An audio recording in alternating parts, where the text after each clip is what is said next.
The massive alien stood 8 feet tall, its molten body glowing with internal fire as it circled the lone human in the center of the arena. Scattered gasps and murmurs rippled through the watching crowd of extraterrestrial spectators. Most had never seen a human before, let alone one so old. Grant Mitchell didn't move. Not yet. At 68, he'd learned that sometimes stillness was the best defense. His weathered hands hung loose at his sides, ready.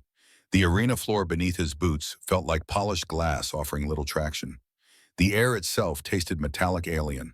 The fire creature Pyron, they called him, lunged suddenly, a living inferno surging forward with terrifying speed. Grant pivoted at the last possible second, decades of combat instinct guiding his movement.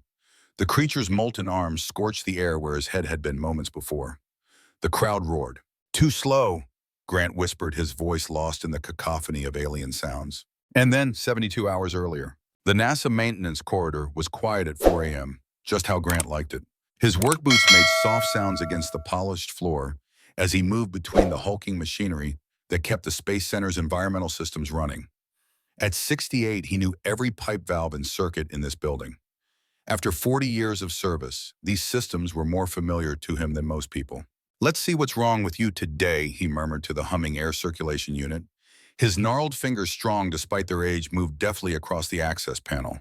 The diagnostic tablet in his other hand showed pressure fluctuations in the secondary cooling system, a problem most technicians would have missed. But Grant Mitchell wasn't most technicians. His reflection caught in the polished metal surface, silver hair cropped in the same military short style he'd worn since his days as a Navy SEAL, deep lines etched around alert blue eyes, and the permanent tan of someone who'd spent years under desert suns. His body remained solid, not the chiseled frame of his youth, but strong, functional, maintained through stubborn discipline. From somewhere down the corridor, rapid footsteps approached. "Mitchell, just the man I need." Dr. Abernathy, one of the young research leads, barely 30, and perpetually rushed. "The environmental controls in Lab 4 are going haywire again. The sample analysis is time-sensitive." "I'll take a look," Grant said, voice graveled by age and decades of barking orders in combat zones. "But you know, if your team would stop overriding the safety protocols. We're pushing boundaries here, Mitchell." Abernathy's impatience was barely concealed. "The future of space exploration doesn't wait for outdated systems checks." Grant said nothing, just nodded once. He'd heard variations of this speech from countless bright young minds who saw him as nothing more than the old maintenance guy. They never bothered to ask about his past, his service record, his medical training, the lives he'd saved in combat zones across the globe. These days he was invisible, just the way he'd come to prefer it. 3 hours later, Grant was deep in the bowels of Laboratory 4, manually recalibrating environmental sensors, while the research team hovered impatiently behind him. Their latest experiment required precise atmospheric conditions, and the automated systems kept detecting anomalies and shutting down exactly as they were designed to do. "Just bypass the safety protocols," suggested one of the younger technicians, a kid fresh out of some prestigious engineering program. "We could override the whole system in 5 minutes." Grant didn't look up from his work. "And if something goes wrong, if those samples react unexpectedly to unregulated atmospheric changes?" "Nothing will go wrong," the young technician said, with the absolute certainty of someone who had never seen everything go wrong all at once. Grant had. In the Gulf War, he'd watched confident young soldiers make similar assumptions. Some of them never lived to learn better.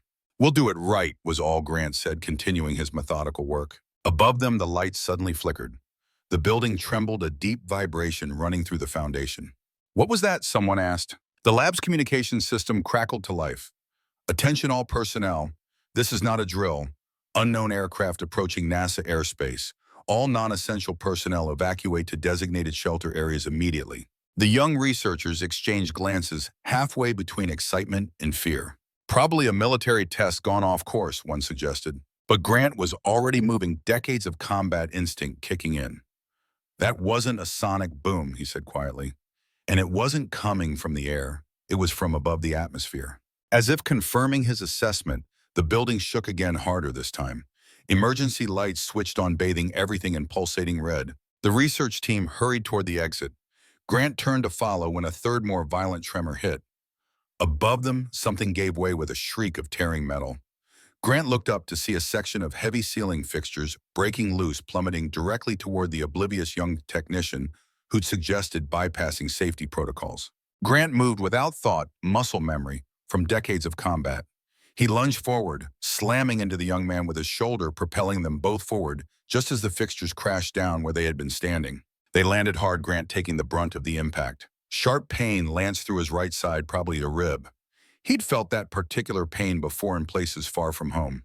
Jesus, the young technician whispered, eyes wide, as he stared at the twisted metal that would have crushed him. How did you get to the shelter? Grant said, already pushing himself to his feet despite the stabbing pain. Now. For once, the young man listened without argument. The NASA emergency bunker was crowded and tense. Screens along the walls showed external camera feeds in the source of the tremors. It hovered above the Space Center, a massive vessel that defied terrestrial engineering. Not sleek or saucer-shaped like in the movies, but a complex asymmetrical structure that seemed to bend light around its edges. It was beautiful in an alien way, with crystalline formations jutting from its hull like frozen lightning. First contact, someone whispered. The room hummed with a mixture of fear, awe, and scientific curiosity. Grant stood at the back, watching silently. Unlike the scientists and administrators, his mind was cataloging potential threats, escape routes, improvised weapons. Old habits. The largest screen flickered, then displayed what appeared to be a transmission. Colors shifted across the screen before resolving into a humanoid figure. She and the being, definitely presented as female, stood at least 7 feet tall. Her skin shimmered with a silvery blue luminescence, and what might have been hair floated around her head like liquid mercury. Her eyes were entirely silver without pupils, yet somehow conveyed intelligence and authority. People of Earth, she spoke, her voice melodic yet powerful. I am Queen Seraphina of Altaris Prime. We come in peace and with purpose. The room had fallen completely silent. For millennia, we have observed your world from afar. Now the time has come for formal alliance between our peoples. Government officials pushed forward, senior NASA administrators making room for them. As is our custom, the alien queen continued, such alliances are formalized through the selection of a worthy consort who will join the royal court of Altaris. Your world's leaders will present candidates of distinguished ability to participate in our selection trials. Murmurs erupted across the room. Transportation to Altaris Prime will be provided in 3 Earth rotations. We await your finest representatives. The transmission ended, leaving the room in stunned silence for precisely 3 seconds before erupting into chaos. Grant watched the pandemonium unfold with quiet detachment. Politicians, military officials, and scientists all talking over each other, strategies, forming arguments, breaking out. None of this would involve him. He was just the old maintenance guy, invisible once again, exactly as he preferred. 48 hours later, the NASA Space Center had transformed into a diplomatic hub. Representatives from world powers had arrived with their chosen candidates, Olympic athletes, renowned scientists, decorated soldiers, each nation lobbying for their nominee to represent Earth in whatever these selection trials might be. Grant moved through the facility, quietly repairing systems strained by the sudden influx of people and activity. Few noticed him. Those who did saw only an aging maintenance worker, not worth a second glance in the midst of such historic events. He was inspecting an overloaded circuit panel when the building's alert system activated again. Attention all personnel. The Altaris delegation is arriving. Authorized representatives, please proceed to the main hangar. Grant knew he should finish his work and stay clear of the diplomatic circus. Instead, he found himself joining the flow of people heading toward the hangar, pulled by a curiosity he couldn't quite explain. The massive hangar doors had been opened to accommodate what appeared to be a smaller version of the mothership still hovering in Earth's orbit. This shuttle gleamed with the same crystalline formations, pulsing with internal light that cast rainbow refractions across the hangar floor. A delegation of Earth's representatives stood in formal formation, political leaders, military commanders, and the selected candidates, each looking supremely confident. A section of the alien craft shimmered and dissolved, revealing Queen Seraphina in person. She was even more imposing than her transmission had suggested, towering over the tallest humans present. Her silvery skin caught the light in hypnotic patterns as she moved with fluid grace down the ramp that had appeared beneath her feet. Behind her came several other aliens of similar appearance, though none matched her regal bearing. "Welcome to Earth, Your Majesty," began one of the human diplomats. "We have selected our finest representatives for your consideration." Seraphina raised a 6-fingered hand, silencing him. "I will observe your candidates myself." she stated, her voice resonating with unusual harmonics. The selection requires personal assessment. She moved through the line of human candidates, silver eyes unblinking as she studied each one. The Olympic athlete stood taller, muscles tensed in unconscious display. The Nobel physicist straightened her shoulders, intelligence radiating from her confident stance. The Special Forces commander held the alien queen's gaze without flinching. Serafina's expression remained unreadable as she completed her inspection. Then, to everyone's shock, she shook her head. "None are suitable," she announced. Protests erupted immediately. "Your Majesty, these are our world's finest." "They possess strength, intelligence, and skill," Serafina acknowledged. "But they lack something essential.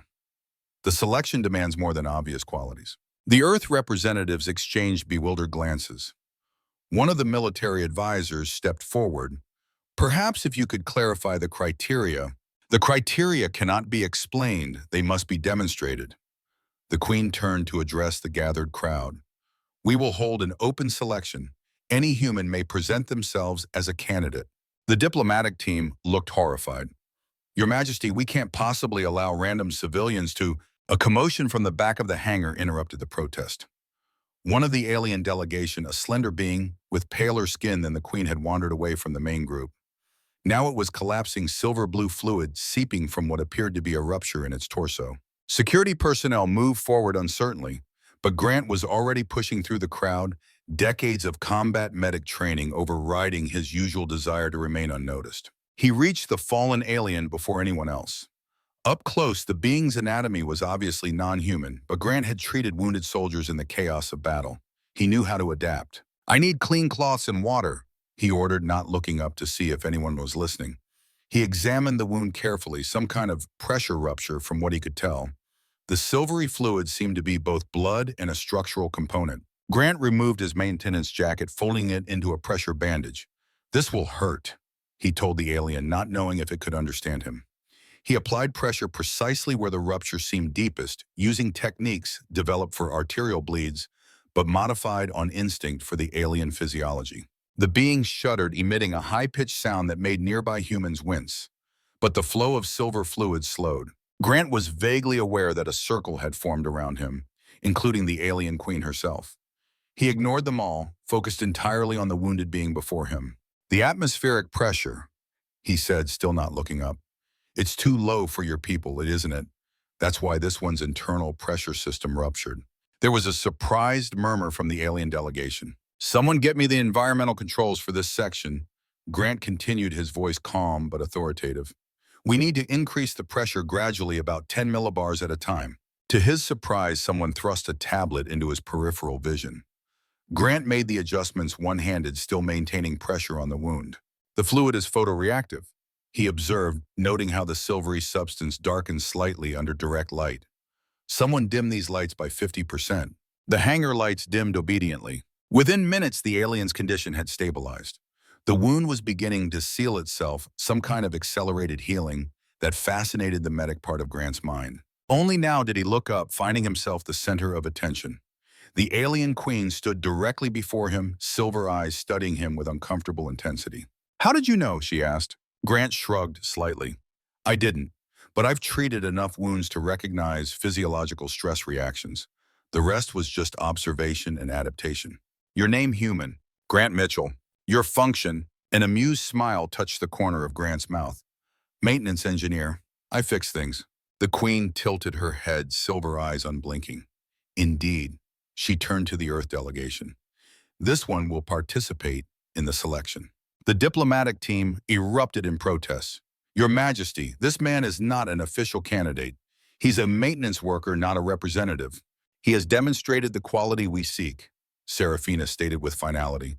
"Adaptation under pressure, observation beyond assumption, care without hesitation." Grant rose slowly to his feet, wincing slightly at the pain in his side from his earlier injury. "With all due respect, Your Majesty, I haven't volunteered for anything." The alien queen studied him, something like amusement crossing her otherworldly features. "Yet you intervened without being asked." She gestured to the wounded alien now being attended by its own kind. "One does not always choose one's path, Grant Mitchell. Sometimes the path chooses you." Before Grant could respond, one of the other aliens approached carrying what appeared to be a crystalline orb that pulsed with internal light. The Queen took it and held it toward Grant. The selection crystal responds to potential. Touch it, and we shall see if you are truly worthy to participate. The human diplomats were still objecting strenuously, but something in the Queen's steady gaze held Grant's attention. He thought of his quiet life at NASA, the years of invisibility, the growing sense that his most meaningful days were behind him. He reached out and placed his palm against the crystal. The effect was immediate and spectacular.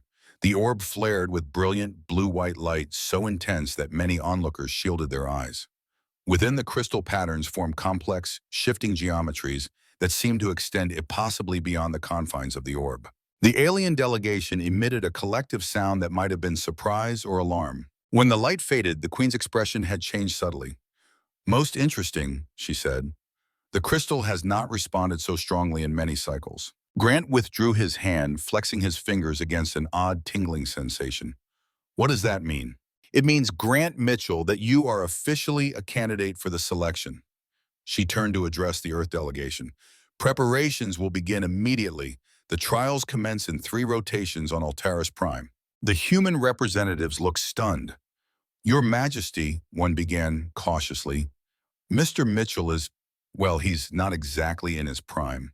The trials you mentioned, are they dangerous?" The Queen's silver eyes shifted to Grant. "They are challenging. Many young, strong candidates have failed. Some have not survived." Grant should have felt fear, or at least concern. Instead, he felt something he hadn't experienced in years: purpose. A reason to test the limits of what remained of his strength and skill. "I'll participate," he said, surprising himself as much as everyone else. "No, absolutely not," interrupted the NASA director, pushing forward. "Mr. Mitchell is a valuable member of our engineering team, not some gladiator to be thrown into alien combat. And he's practically a senior citizen," added a military advisor bluntly. "No offense, Mitchell, but if these trials are as demanding as they sound, we should send someone with youth on their side." Grant stood straight, ignoring the twinge in his ribs. "Last I checked, this was a volunteer position, and I'm volunteering." The NASA director lowered his voice. "Grant, be reasonable. This isn't like fixing a pressure valve or patching up a scraped knee. These are alien trials we know nothing about." "All the more reason to send someone with experience adapting to unknown situations," Grant countered. The diplomatic team huddled together, voices urgent but hushed. When they broke apart, their spokesperson addressed the Queen with forced politeness. "Your Majesty, while we appreciate Mr. Mitchell's unexpected nomination, we must insist on sending one of our selected representatives instead. Perhaps if you would reconsider." "The crystal has chosen," Serafina stated, her tone brooking no argument. "Grant Mitchell will represent Earth in the selection. This is not negotiable." "Then we must respectfully decline to participate at all," the spokesperson countered. The Queen's eyes narrowed, the silver in them suddenly seeming more like liquid metal than light. "That would be unfortunate. Altaris Prime controls passage through 7 interstellar transit points. Our alliance would grant Earth access to resources and knowledge beyond your current imagining."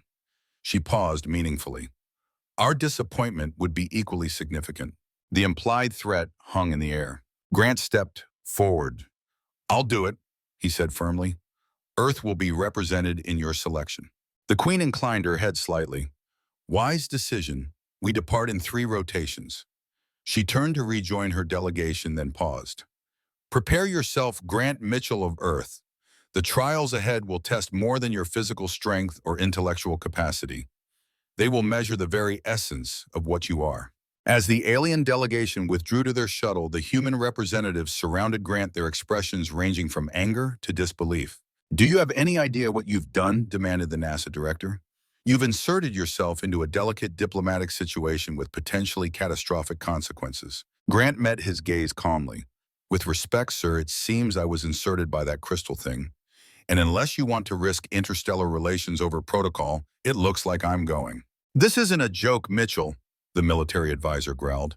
"You're 68 years old. Whatever these trials involve, they weren't designed with someone your age in mind." Grant smiled slightly. "Then I guess I'll just have to adapt." The next 72 hours passed in a whirlwind of preparation and argument.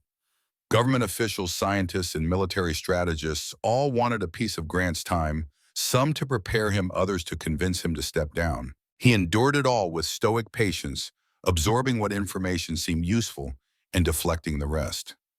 No one knew much about Altaris Prime or its selection trials, only fragments pieced together from the Queen's statements and observations of their technology. Their physiology suggests a higher gravity environment, explained one xenobiologist showing Grant comparative anatomical projections. You'll likely experience greater physical strain just moving around. Their technology indicates manipulation of quantum fields we barely understand, added a physicist. The trials may involve perceptual challenges beyond normal human experience. Through it all, Grant maintained his routine checking systems throughout the facility, making repairs where needed. It grounded him amid the chaos, giving him time to think. On the evening before departure, he found himself alone on the observation deck, looking up at the massive Altaris ship still hovering above Earth. Lights pulsed along its crystalline extensions in patterns that almost suggested language. Still planning to go through with this madness? Grant didn't need to turn to recognize the voice of Dr. Abernathy, the young research lead from Laboratory 4. Seems that way, Grant replied. Abernathy moved to stand beside him, also gazing upward. The entire scientific community is in an uproar. First contact, and our representative is an old maintenance guy. Grant finished for him, a hint of amusement in his voice. I was going to say unconventional choice, Abernathy corrected, looking slightly embarrassed. After a moment, he added, why are you doing this, really? Grant considered the question, watching the alien ship's lights pulse and shift. Do you know what it's like to become invisible, Dr. Abernathy? To walk through rooms where people look past you, not because they're unkind, but because they've categorized you as background. The young scientist shifted uncomfortably, but didn't interrupt. I've had a full life, Grant continued. Served my country, saved lives, lost friends, built things, fixed things, raised a daughter who barely calls anymore, buried a wife. He paused. But these last years, I've been waiting. For what? Something that matters. One last chance to be useful. Grant finally turned to look at the younger man. When that crystal lit up, it wasn't choosing a diplomat or a warrior.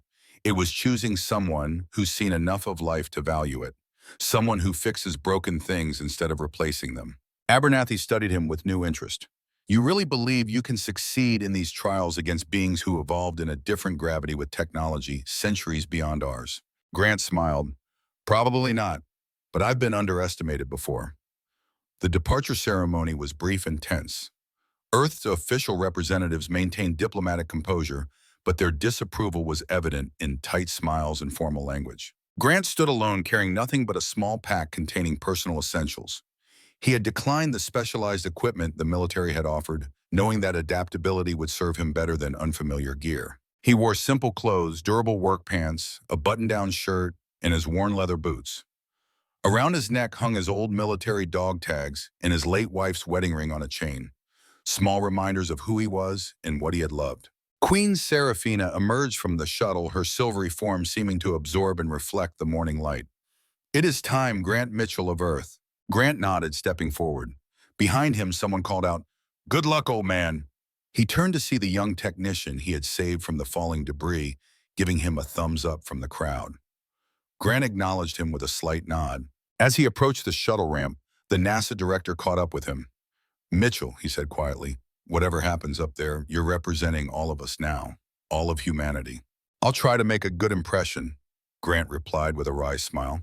Just come back alive, the director said, offering his hand. Grant shook it firmly, then turned and walked up the ramp into the alien shuttle.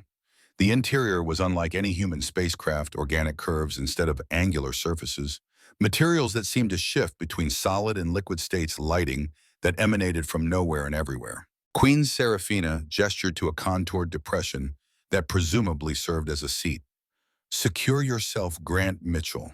The journey to Altaris Prime requires passage through dimensional boundaries that can be disorienting to the unprepared. As Grant settled into the seat, the material molded itself around him, surprisingly comfortable despite its alien design. How long is this trip? He asked. In Earth measurements. The Queen made a subtle gesture, and glowing symbols appeared in the air before her. Approximately 6 of your hours. Grant raised an eyebrow. 6 hours to another star system. That's quite a trick. Something like amusement flickered across the Queen's otherworldly features. We do not travel through space. as you understand it, but rather through the spaces between spaces. She seated herself in a larger depression across from him. You should rest. The trials begin immediately upon arrival. The shuttle's entry portal sealed itself, becoming indistinguishable from the surrounding wall. A low hum built around them, not from engines, but seeming to emanate from the very structure of the vessel. Grant felt a sudden pressure behind his eyes, a sensation of weight pressing from all directions. The interior lighting pulsed once, twice, then stabilized into a softer glow. Through a transparent section of hull, he watched Earth recede, not gradually as in conventional space travel, but in a strange distortion that seemed to fold the very fabric of space. Blue-white energy patterns, similar to those he had seen in the crystal, formed around the ship. Within moments, Earth had vanished, entirely replaced by a shifting tunnel of light and shadow that hurt his eyes to look at directly. Grant turned his gaze to Queen Seraphina. Instead, "May I ask you something, Your Majesty?" She inclined her head slightly. "Why me, really? There must be billions of humans more qualified for whatever these trials involve." The Queen studied him for a long moment, silver eyes unreadable. The crystal responds to potential, not qualification. It sees what might be, not what is. She made a flowing gesture with one six-fingered hand. Your species is young, still finding its place in the greater community of sentient beings. Yet within you lies remarkable adaptability, the ability to survive, to persist despite limitations. "You make us sound like cockroaches," Grant observed dryly. A sound emerged from the Queen that might have been laughter. An apt comparison in some ways. But there is more to humanity than mere survival. There is creativity, compassion beyond reason, determination beyond logic. Her expression grew more serious. The selection trials are not merely a test of strength or intelligence, Grant Mitchell. They are a measure of a being's essential nature, what you might call soul or spirit. The crystal recognized something in you worthy of examination. And if I fail these trials, then Earth will select another candidate and another until one succeeds, or your world abandons the attempt. She paused. But the consequence of total failure would be significant. Alteris does not form alliances with worlds judged lacking in spiritual evolution. Grant absorbed this information quietly. No pressure, then. Another sound of alien laughter. Indeed, now rest, Grant Mitchell. Conserve your strength for the challenges ahead. Grant leaned back in the conforming seat, closing his eyes against the disorienting view outside. Despite the extraordinary situation, a strange calm had settled over him. For the first time in years, he felt fully present, fully engaged with life. He thought of Earth receding behind him, of the stunned faces of those who had underestimated him, of the possibility that he might never return. And yet, he felt no regret. One last mission, one final chance to matter. As the alien ship hurtled through the spaces between spaces, Grant Mitchell, maintenance engineer, former SEAL, forgotten hero, allowed himself a small smile. The path had chosen him. The first sensation Grant experienced as he stepped off the alien shuttle was weight-crushing, insistent pressure that made his knees buckle. He caught himself with one hand against the crystalline platform muscles, straining against Alteris Prime's heightened gravity. 1.4 Earth normal. He estimated, forcing himself upright through sheer determination. The NASA scientists had predicted this. He'd prepared as much as possible in the limited time, but theory and reality were entirely different beasts. "Many visitors find our world substantial," Queen Seraphina remarked, watching his struggle with silver eyes that revealed nothing. "Your body will adapt, or it will fail." Grant straightened, fully ignoring the protest of his spine and the hammering of his heart. "I've carried heavier packs," he said, the lie coming easily. Around him spread an alien landscape that defied earthly categorization. The sky burned amber, streaked with violet clouds that moved too quickly. Twin suns hung at different positions, one brilliant white, the other a smoldering red. Crystal formations erupted from the ground like frozen explosions, catching the dual sunlight and fracturing it into prismatic displays. The landing platform connected to what appeared to be a city, though city seemed an inadequate description. Structures of crystalline material and flowing metal rose in impossible configurations, defying gravity and conventional architecture. Some buildings appeared solid, others semi-transparent, revealing the movement of alien forms within. Connections between structures weren't streets, but shimmering energy pathways that pulsed with traffic. Grant breathed carefully, testing the atmosphere. The air tasted metallic with undertones of something like cinnamon. breathable but just different enough to remind him how far from home he truly was. "This way," the queen directed, moving with effortless grace despite her towering height. "The council awaits." Grant followed each step, a conscious effort against the increased gravity. They proceeded along a pathway that solidified beneath their feet and dissolved behind them. Other Altarians stopped to observe his passage, their silver eyes registering what might have been curiosity or disdain. Alien expressions remained largely unreadable to him. "They're wondering why I brought back something so frail," Serafina remarked without looking back. "Let them wonder," Grant replied, focusing on maintaining a steady pace despite the sweat now beading on his forehead. The path led to what appeared to be the central structure of the city, a massive crystalline formation that spiraled skyward, its surface constantly shifting like liquid glass. As they approached, an opening formed in its seemingly solid exterior, revealing a chamber beyond. Inside, the room expanded far beyond what should have been possible given the external dimensions.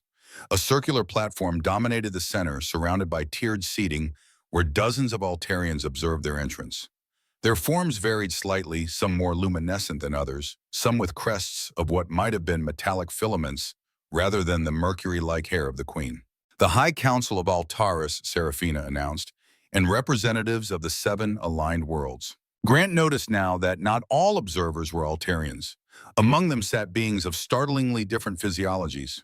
One appeared composed entirely of shifting flame. Another seemed to phase in and out of visibility, its form barely substantial. The human candidate announced an Altarian with more elaborate cresting than the others. "Our first from Earth." A rumble of commentary passed through the assembly.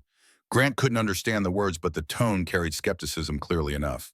"Counselors," Serafina addressed the gathering, "the selection crystal has responded to this human with unusual strength. I present Grant Mitchell of Earth as a legitimate candidate for the trials." The flame being rose its core, burning blue-white with intensity. When it spoke, the words somehow translated in Grant's mind despite the lack of recognizable speech. "This specimen appears damaged and worn, the flame being observed. Earth sends us their discards. This is an insult." Before Serafina could respond, Grant stepped forward. "Where I come from," he said clearly, "we don't mistake age for weakness or experience for damage." He met the creature's flickering gaze. "And we don't judge worth by appearances." A tense silence followed. Then, surprisingly, the flame being's color shifted to something like amusement. "It has spirit, at least. I am Pyron of the Igniri. We shall see what you're truly made of human when you face the trials." Another being rose. This one appeared constructed of interlocking metallic components that moved with precise mechanical grace. "I am Nexus of the Mechanian," it stated in perfectly modulated tones. "Our analysis indicates a 97.3% probability of your failure, human Grant Mitchell. Your physiological parameters fall well below optimal thresholds for survival." "Statistics aren't destiny," Grant replied evenly. "Otherwise, I'd have died a long time ago." A third figure emerged from the shadows at the chamber's edge, wisp-like and partially transparent. It seemed composed more of light and vapor than solid matter. "I am ethereal of the Lumini," it whispered, voice like wind through crystal. "We sense unusual patterns in your neural energy. Perhaps there is more to this human than physical limitations." The lead counselor raised a 6-fingered hand for silence. "The selection will proceed as tradition demands. 5 trials to test body, mind, and essence." His silver gaze fixed on Grant. "The first begins at next light rise. Prepare yourself, human." As the assembly dispersed, Serafina guided Grant from the chamber. "You've made an impression," she observed, "though whether positive or negative remains to be seen." "What exactly are these trials?" Grant asked as they moved through the shifting corridors. "Each is unique to the candidate," she replied. "The trials adapt to test your specific weaknesses and strengths. What challenges Pyron would differ from what challenges you?" "That doesn't sound fair." "The universe isn't fair, Grant Mitchell. The trials merely reflect that reality." She paused before what appeared to be a doorway formed in the crystalline wall. "These will be your quarters. Rest. The first trial begins in 6 of your Earth hours." The door sealed behind her as she left, leaving Grant alone in an alien chamber. The room contained simple furnishings that adapted to his human form when he approached them, a platform that reconfigured into something approximating a bed's surfaces that adjusted to his height. Near what might have been a window, a small alcove materialized containing water and what appeared to be food, though nothing recognizable. Grant sank onto the bed-like platform, feeling every one of his 68 years in this punishing gravity. He removed a small device from his pocket, a modified personal tablet the NASA engineers had enhanced with extra battery capacity and hardened against interference. On its screen, he reviewed what little information Earth scientists had compiled about Altarian physiology and technology. Not much to go on, but better than nothing. He studied until his eyes grew heavy, then set the tablet aside. From his other pocket, he withdrew a small leather case. Inside lay a worn photograph, Grant in his Navy uniform, arm around a smiling woman with kind eyes and auburn hair. Eleanor, gone 5 years now to cancer. Beside them stood their daughter Sarah, already showing the independence that would eventually take her across the country, away from her aging father. "Quite a situation I've gotten myself into, Ellie," he murmured to the photograph. "But better than sitting around waiting to die, right?" He tucked the photo away and stretched out on the strange bed. Despite the alien environment and looming trial sleep, it came quickly, the deep, efficient rest he'd learned to grab in war zones when each moment of downtime was precious. A harmonious tone awakened him precisely 6 hours later. Grant rose immediately, military habits still ingrained decades after service. He splashed his face with water from the provided alcove and consumed what appeared to be food, a gelatinous substance that tasted vaguely like honeyed oatmeal. The door to his quarters dissolved, revealing an Altarian attendant waiting outside. Without speaking, the silver being gestured for Grant to follow. They traversed pathways that constantly reformed around them, descending deeper into the crystalline complex. The route eventually opened into a vast arena, a circular expanse of what appeared to be polished obsidian, surrounded by tiered observation platforms, where Altarians and other alien beings had already gathered. At the arena's center stood Queen Seraphina and the High Council members. Nearby waited the other candidates Grant had met in the council chamber. Pyron's flame body flickering with anticipation, Nexus standing motionless and calculating, ethereal, drifting like morning mist. "The first trial begins," announced the lead counselor as Grant approached. The labyrinth of thought. The obsidian floor beneath them suddenly transformed, rising and shifting to form complex structures, walls of black crystal forming passageways, tunnels, chambers, and dead ends. Within moments, a massive maze stretched before them, its pathways constantly shifting and rearranging. "Each candidate must reach the center," explained Seraphina. "There you will find a crystal key. Retrieve it and return to the entry point." "Simple enough," rumbled Pyron Flames, intensifying with confidence. "The labyrinth responds to thought," continued the Queen. "It will adapt to challenge each of you differently. What appears solid may not be. What seems impossible may yield to the correct approach." The lead counselor raised his hand. "Begin." The 4 candidates moved towards separate entrances that had formed in the labyrinth's outer wall. Grant approached his cautiously, observing how the crystalline material seemed to pulse with internal light responding to his proximity. He entered slowly, immediately noting how the passage behind him sealed, cutting off retreat. Ahead, the labyrinth stretched in 3 possible directions, black crystal walls rising 20 feet high. Grant considered his options. If the maze responded to thought, perhaps the traditional right-hand rule for solving mazes wouldn't apply. He needed to understand its logic first. He chose the center path and proceeded carefully, keeping track of each turn mentally. Within minutes, he encountered his first obstacle, a section where the floor simply vanished, leaving a 10-foot gap of empty space. Grant studied the gap. The other candidates likely had advantages here. Pyron could probably pass through as flame. Ethereal could drift across, and Nexus might have built-in tools for such challenges. He knelt and picked up a small piece of crystal debris. Tossing it across the gap, he watched as it hit something invisible midway and bounced back. Not empty space, after all, an illusion.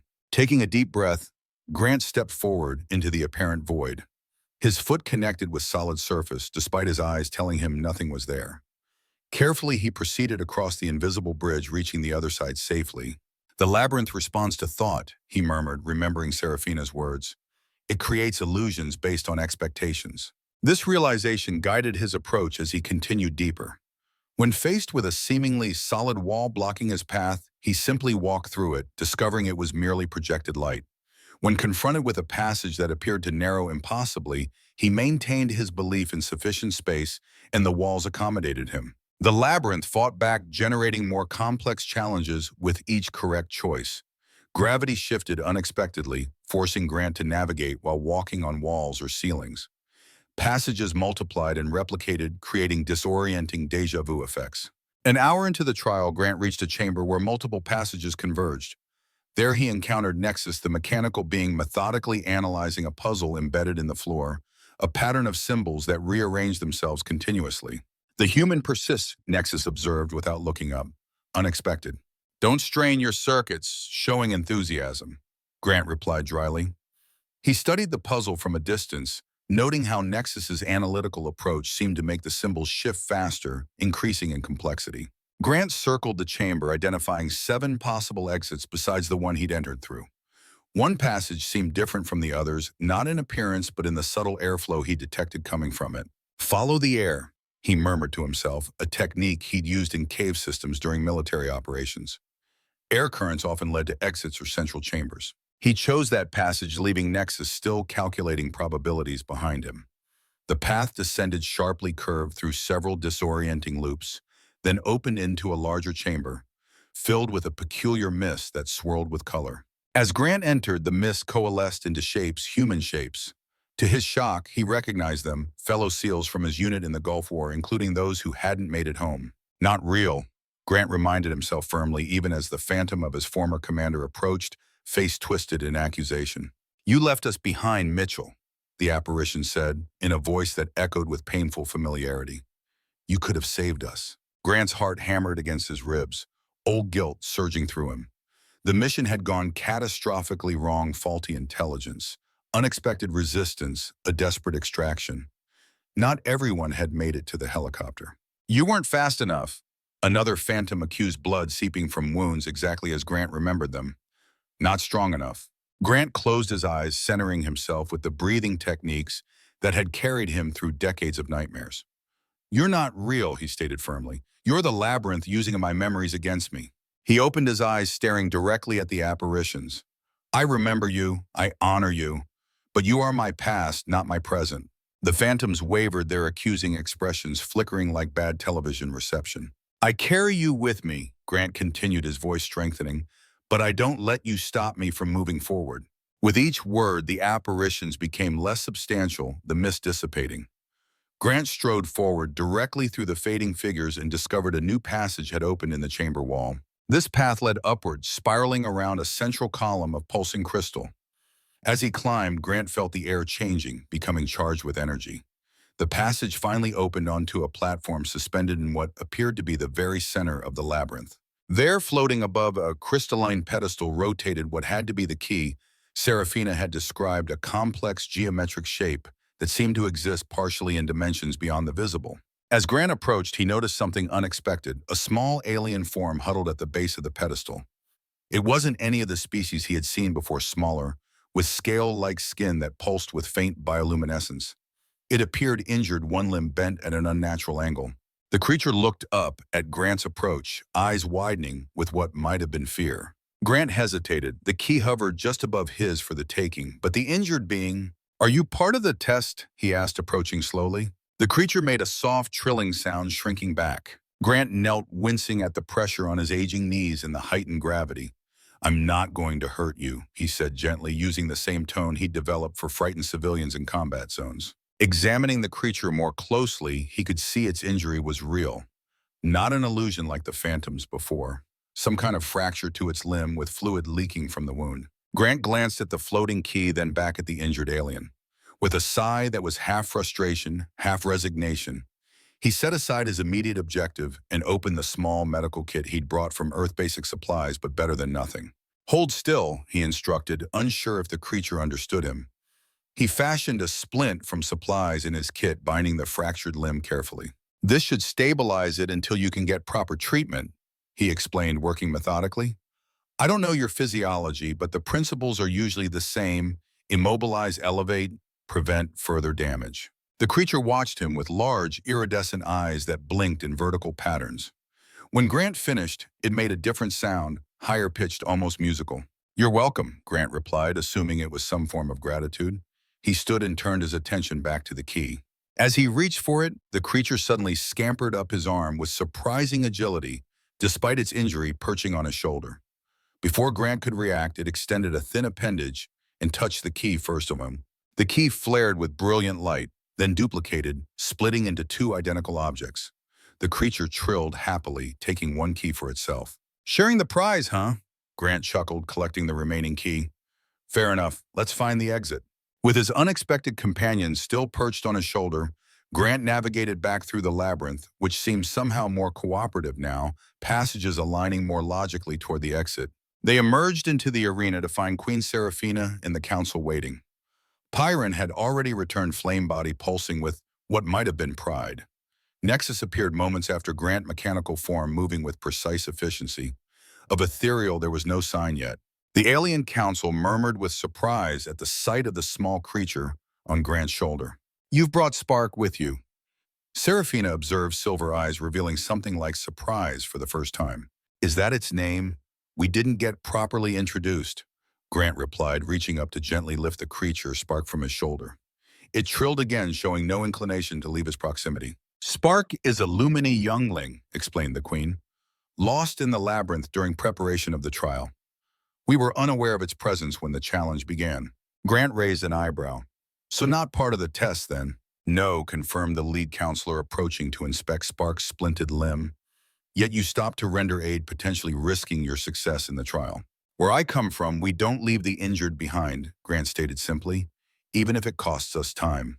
A ripple of commentary passed through the observing aliens. "Yet you still retrieved the key and found the exit before two other candidates," observed Seraphina. "Unexpected and impressive." Pyron's flame body flickered with what might have been annoyance. "The human got lucky. The real trials have yet to begin."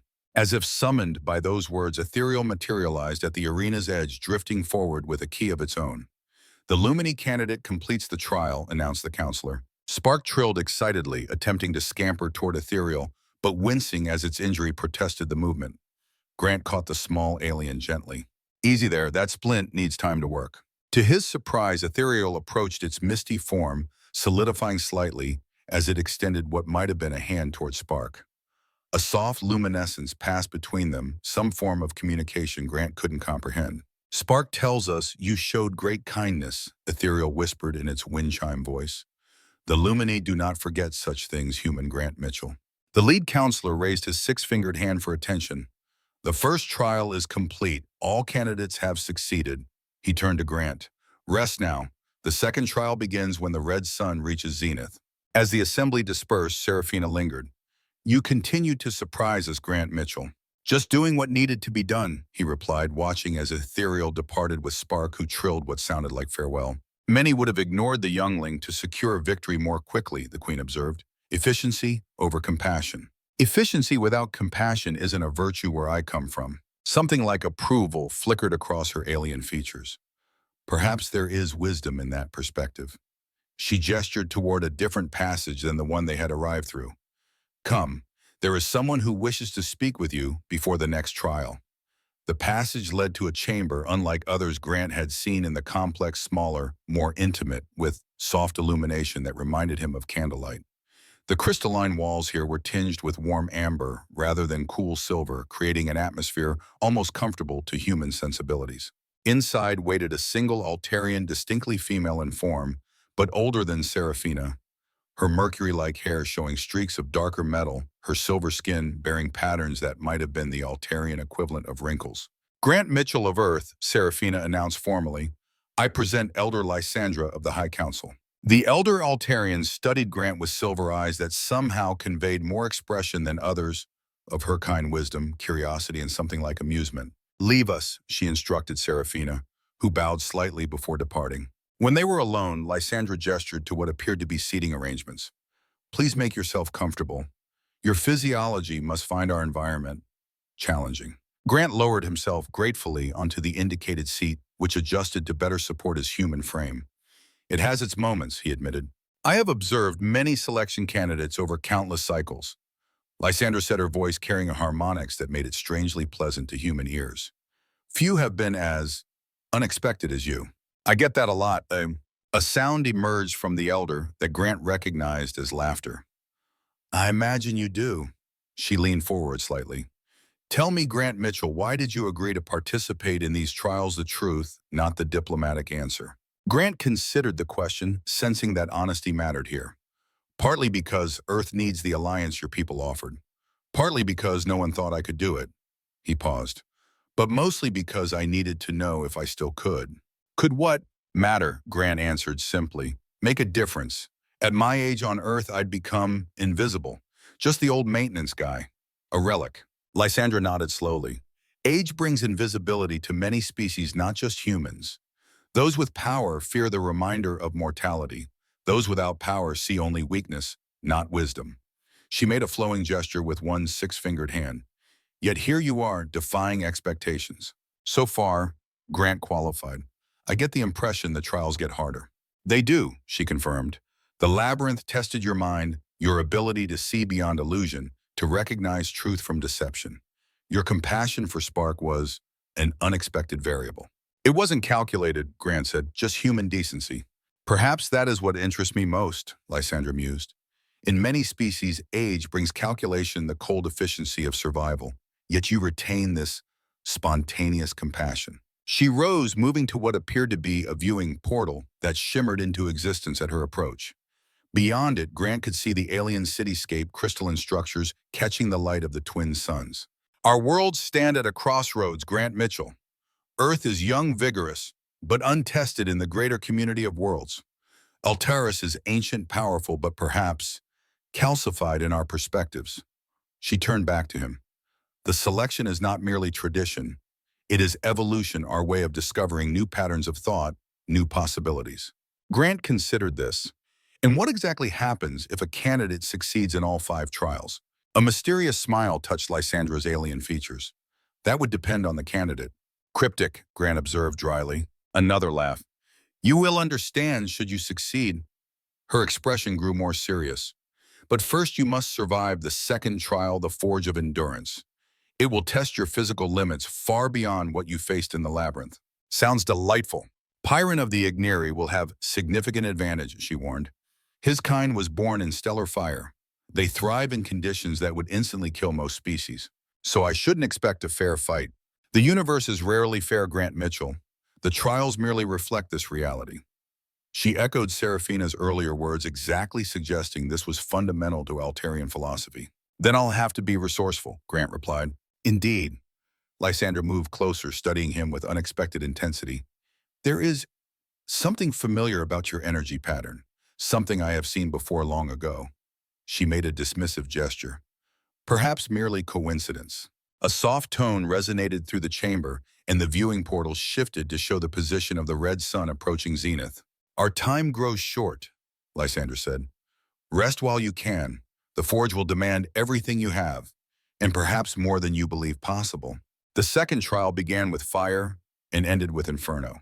Grant stood at the base of what the Altarians called Mount Eternal, a volcanic peak that perpetually erupted, spewing molten material that cooled and reformed continuously. The mountain wasn't natural, he quickly realized, but an artificial construct designed specifically for the trial. The objective is simple, explained the lead counselor, addressing the 4 candidates assembled before the burning mountain. Reach the summit and retrieve a thermal crystal from the crater. Return with it to this point. Pyron's flame body pulsed with anticipation. This was clearly his element, a challenge designed to showcase his natural advantages. Nexus stood impassive mechanical systems, likely already calculating optimal routes. Ethereal seemed to condense slightly, perhaps preparing to adapt its misty form to the extreme conditions. The environment will challenge each of you differently, continued the counselor. Adapt or fail. Begin. Pyron surged forward immediately, his flame form expanding as he absorbed ambient heat, growing larger and more intense as he streaked up the mountainside like living lava. Nexus moved with precise efficiency, metal components shifting to reveal specialized tools and heat-resistant modifications. The mechanical being proceeded methodically but rapidly. Ethereal's approach was less obvious. Its form seemed to thin and spread, becoming more diffuse as it drifted upward using air currents to ascend. Grant assessed the challenge carefully. The mountain's surface glowed with heat temperatures that would instantly burn human flesh. No conventional climbing approach would work. From his pack, he withdrew the special gear NASA had provided, a thin reflective suit designed for proximity to rocket engines, heat-resistant gloves, and a breathing apparatus with cooling technology. These would help, but they weren't designed for prolonged exposure to volcanic temperatures. He needed a different approach entirely. Studying the mountain more carefully, Grant noticed something the others had overlooked in their rush to ascend. The eruption pattern was rhythmic with distinct cycles of intensity. Between major eruptions, certain paths temporarily cooled enough that they might be traversable with his protective gear. Grant plotted a zigzag course, timing his movements to the eruption cycle.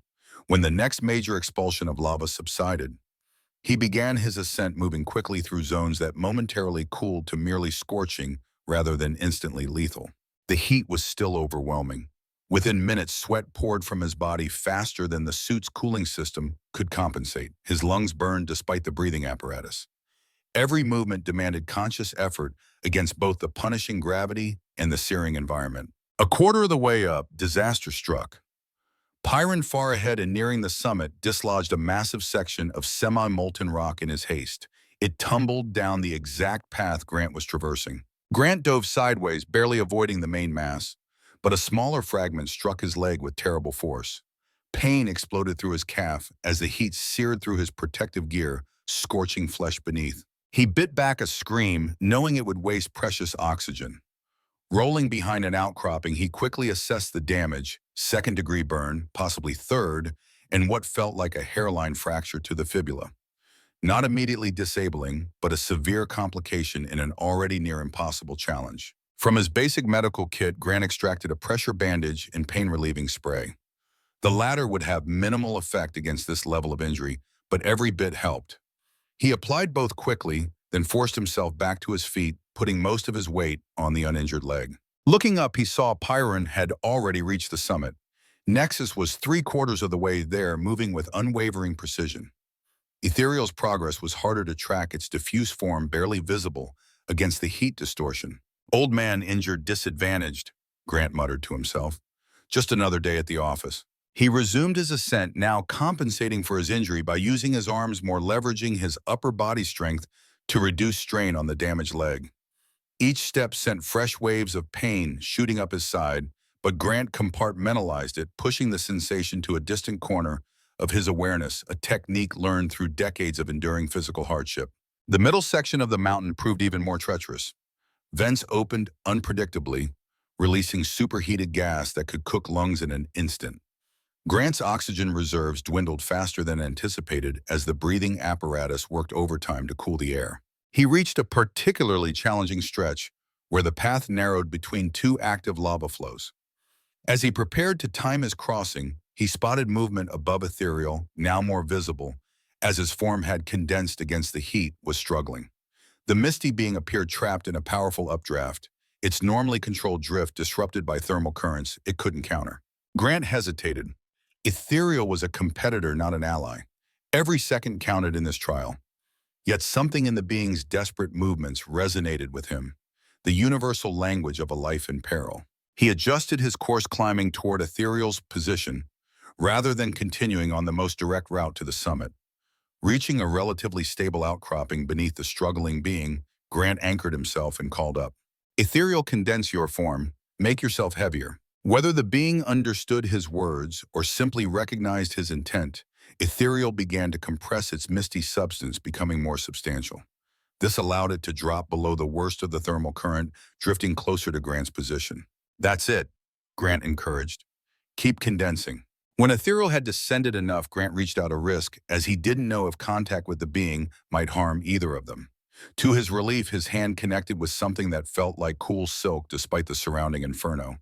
He guided Ethereal to the relative shelter of the outcropping. "Follow the path I take," he instructed, unsure how much the being comprehended. "Time your movements with the eruption cycles." Ethereal's form rippled in what might have been acknowledgement. Without waiting to see if the being would follow, Grant resumed his ascent. His oxygen indicator now flashed amber, less than 40% remaining. The summit loomed above, close yet impossibly distant through the heat distortion. Grant's injured leg threatened to buckle with each step. His vision narrowed, tunneling from oxygen deprivation and heat stress. Still, he pushed forward, each movement a deliberate act of will. Near the top, he encountered Nexus, descending a glowing crystal, already secured in one mechanical appendage. "The human persists despite injury," observed Nexus as they passed. Probability of success recalculated to 18.7%. "I live to defy your statistics," Grant managed through gritted teeth. The final approach to the crater required traversing an almost vertical face where lava continuously flowed in rivulets. Grant studied it quickly, oxygen alarm now flashing red. Direct climbing was impossible. The surface was too hot, too unstable. Instead, he circled seeking an alternative. On the northern face, he discovered what the others had missed, a series of thermal vents that released pressure in predictable intervals. When a vent discharged, the surrounding rock momentarily cooled in a specific pattern before heating again. Grant timed 3 cycles, then made his move. As a vent released its pressure, he lunged upward, placing his heat-resistant gloves and boots precisely in the briefly cooled patches. 3 rapid movements, ignoring the screaming pain from his injured leg, and he crested the rim of the crater. Inside, the heart of the volcano pulsed with terrible beauty, a lake of liquid fire swirling with colors no human language had names for. At the center, on a small island of black obsidian, glowed the remaining thermal crystals. 2 had already been taken by Pirona and Nexus. Between Grant and the crystals lay 50 feet of air superheated beyond survivability, rising from the lava lake in visible ripples. His oxygen indicator blinked urgently. Less than 10% remained. Not enough to cross to the island and back to the crater rim. Grant quickly assessed his options. The heat-resistant suit was nearing its limits, portions already beginning to fail.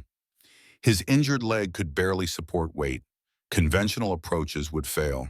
Then he remembered something from his Navy days, a technique for conserving the last of an oxygen supply in emergency situations. 1 deep breath held properly could sustain consciousness for nearly 2 minutes in a trained individual. It was risky, extremely risky, but no riskier than admitting defeat. Grant took 3 quick, controlled breaths, oxygenating his bloodstream as much as possible, then 1 final deep inhalation before removing the breathing apparatus entirely. The superheated air immediately seared his exposed face, but he held his breath and moved. Rather than attempting to circle the crater rim to a closer approach point, which would take too long, Grant backed up several paces, then sprinted forward despite his injured leg. At the crater's edge, he launched himself in a desperate leap toward the central island. For 1 eternal moment, Grant Mitchell hung suspended above literal hell momentum, carrying him through air hot enough to blister exposed skin instantly. Then he crashed onto the obsidian island, rolling to absorb impact and protect his injured leg. Without pausing to assess new injuries, he crawled to the nearest crystal fingers, closing around its strangely cool surface despite the surrounding inferno. Tucking it securely into a pocket, he faced the return leap, now even more challenging as fatigue and injuries mounted. His lungs burned for air. Consciousness began to narrow at the edges. No time for calculation or second thoughts. Grant surged to his feet and jumped with every remaining ounce of strength, hurling himself back toward the crater rim. For a heart-stopping moment, it seemed he would fall short, plunging into the lava below. His outstretched hands caught the rim's edge, heat searing through his gloves as he dangled precariously. With 1 final surge of determination, Grant pulled himself up and over, rolling away from the edge, before finally permitting himself a desperate burning breath. The descent proved almost as challenging as the ascent.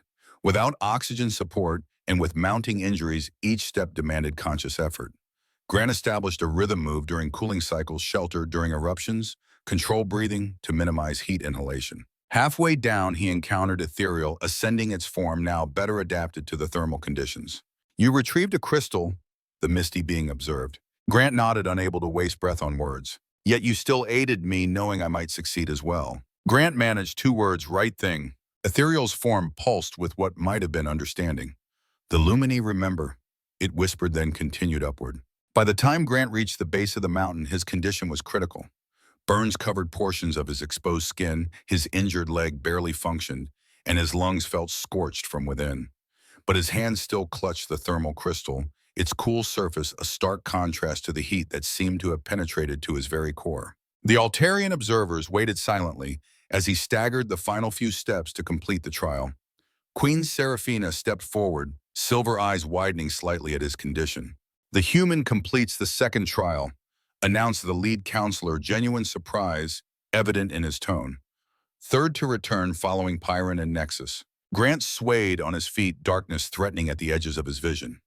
The last thing he registered before consciousness fled was Seraphina's voice, oddly gentle. "This one continues to defy expectation." Grant awakened in what appeared to be a medical chamber. crystal walls pulsing with soft luminescence.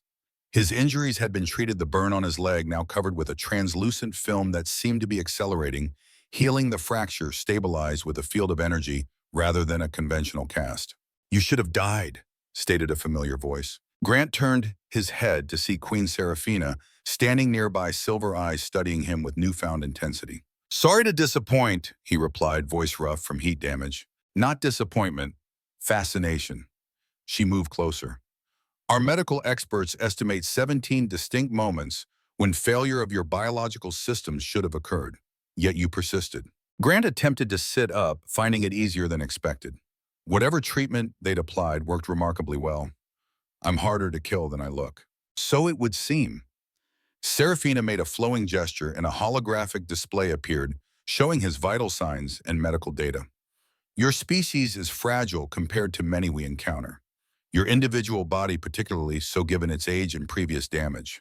Thanks for the reminder. Yet within this fragility lies extraordinary resilience." She continued, ignoring his sarcasm, "a paradox we find intriguing." Grant swung his legs over the side of the treatment platform, testing his weight on the injured leg. It supported him with only minimal discomfort. "How long was I unconscious?" "One full cycle of our primary sun. The third trial begins when you are deemed recovered." "And the others ethereal." The Lumini candidate succeeded, returning last but uninjured. Something like curiosity crossed her alien features. "It spoke highly of your intervention, as did Spark before."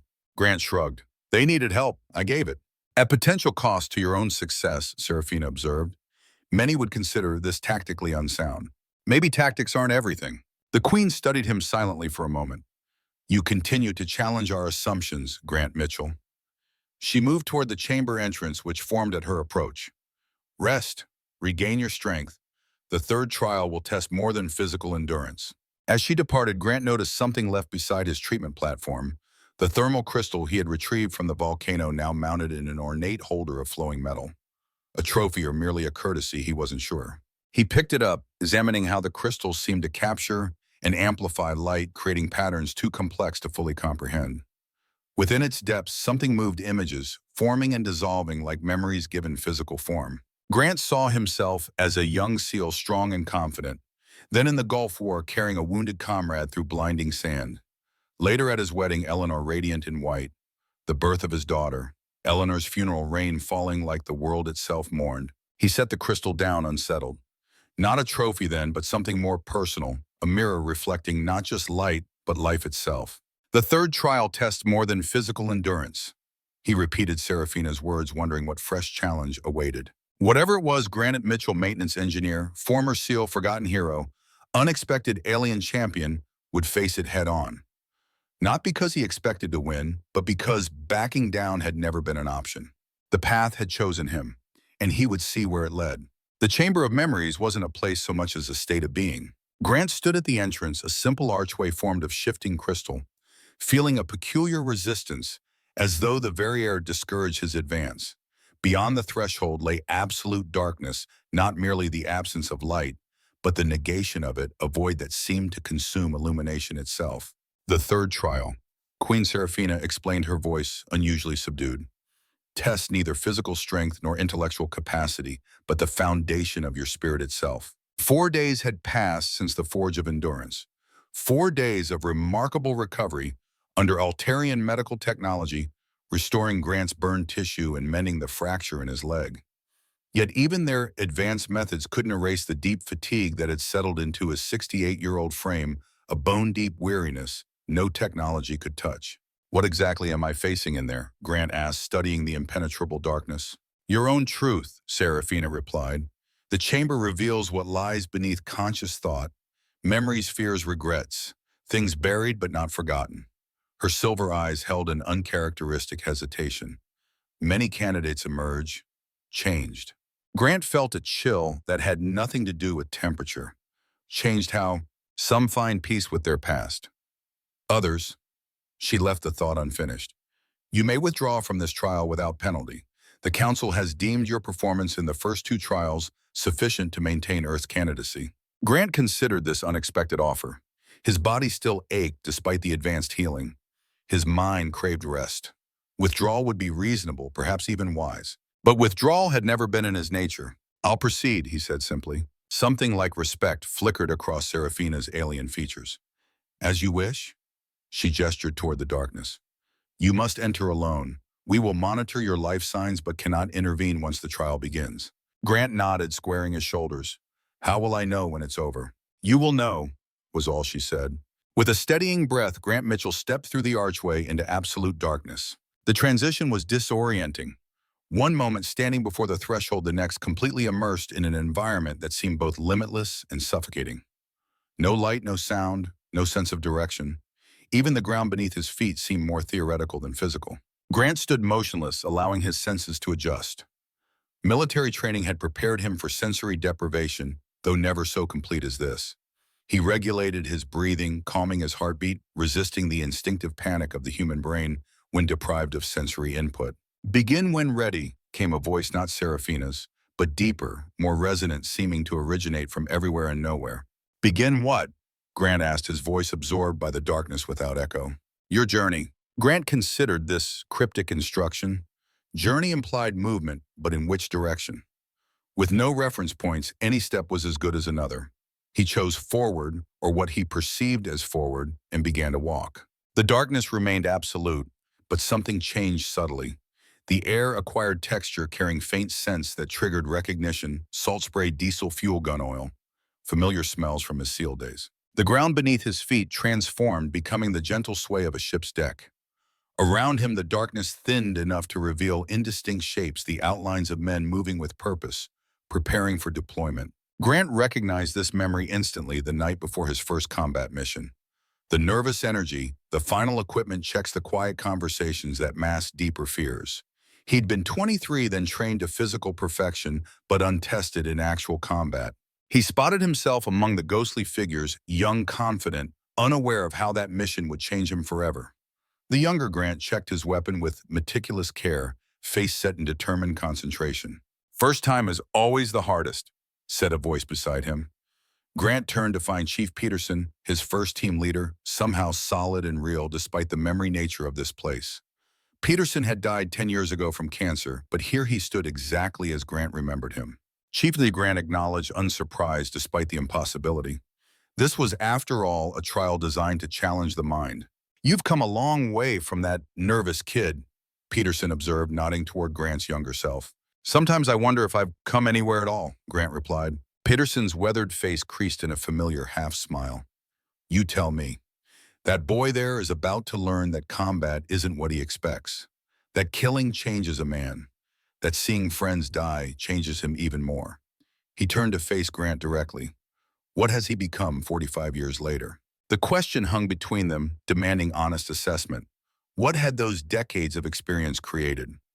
What remained of that young man so eager to prove himself? Before Grant could answer, the scene dissolved, darkness reclaiming the ghostly figures.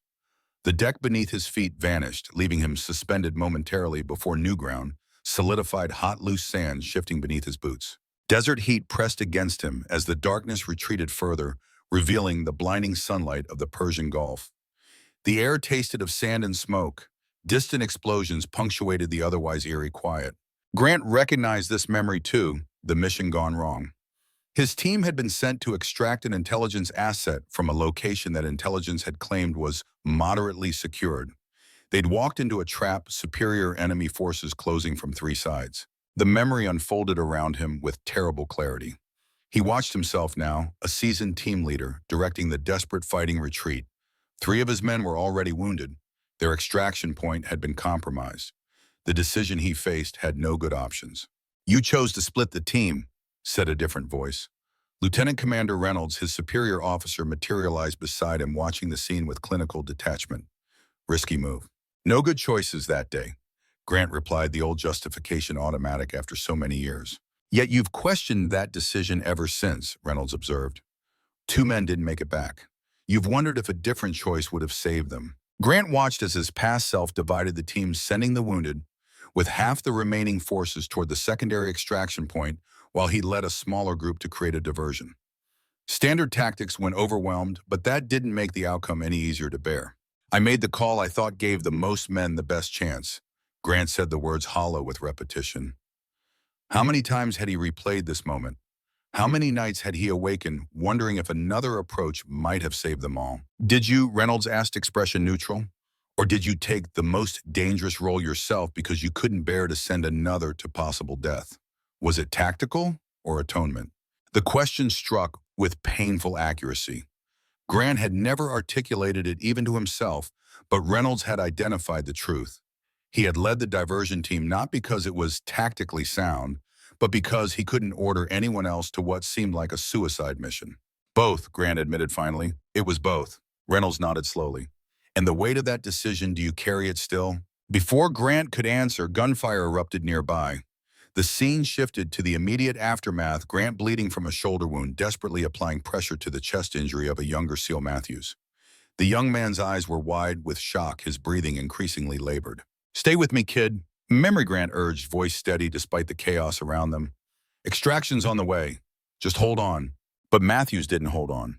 Grant watched the moment life faded from the young SEAL's eyes, saw his past self continue, CPR well past the point of futility, until stronger hands pulled him away. The scene froze at that moment, Grant kneeling in blood-soaked sand, face masked with dust and grief, hands stained red. This is where you return, isn't it? Reynolds asked quietly. In dreams? In quiet moments. This is the weight you carry. Grant couldn't deny it. For 25 years, this moment had haunted him. Not just Matthews, but Diaz, too, lost in the confusion of the extraction. Two men who'd trusted him to lead them home. I was responsible for them, Grant said, the admission drawn from some deep well of buried guilt. Yes, Reynolds agreed. You were, and you failed them. The blunt words hit like physical blows. Grant had heard gentler versions from therapists, from fellow officers, from Eleanor during their marriage. Platitudes about doing his best, about the fog of war, about unavoidable losses. Never this stark assessment, you failed them. Yes, Grant acknowledged the single word carrying decades of self-recrimination. And what then, Reynolds pressed. After failure, what? The scene shifted again, cycling rapidly through subsequent missions, Grant leading teams with increasingly methodical precision training, harder preparing, more thoroughly demanding perfection from himself and others. Success after success, building a reputation for bringing men home against impossible odds. I learned, Grant said, watching his past unfold. I adapted. I made damn sure it never happened again. And did that erase the failure? No. Grant watched as the rapid sequence of memories continued. Nothing erases it, but I used it, made it mean something. Reynolds nodded, something like approval in his expression. The difference between those who break and those who endure, not the absence of failure, but its transformation. The desert faded, darkness flowing back like tide over sand. Grant found himself in yet another memory, his and Eleanor's small first apartment, the night he'd returned from his final deployment. She'd been waiting with news of her pregnancy, her face alight with joy and apprehension. You left the service after Sarah was born, said Eleanor's voice, though she didn't materialize beside him as the others had. Hardest decision of your life. Easiest decision, Grant corrected, watching his younger self embrace his pregnant wife with careful tenderness. Hardest adjustment. The scene shifted again. Grant at 35, working a civilian engineering job, expression, tight with barely contained frustration as he dealt with corporate politics and meaningless deadlines. The skills that had made him exceptional in combat, decisive leadership, calm under pressure, willingness to take necessary risks, were liabilities in the corporate world. You never quite fit back in, Eleanor's voice observed. Part of you remained at war. A succession of memories followed, one who's changed opportunities. Missed the subtle strain on his marriage as he struggled to find purpose in peacetime. Through it all, Eleanor's patient support, her quiet strength anchoring him even when he couldn't articulate his restlessness. I didn't deserve her, Grant said softly. No, Eleanor's voice agreed, warm with affection. But that's the nature of love. It's never deserved, only given and received.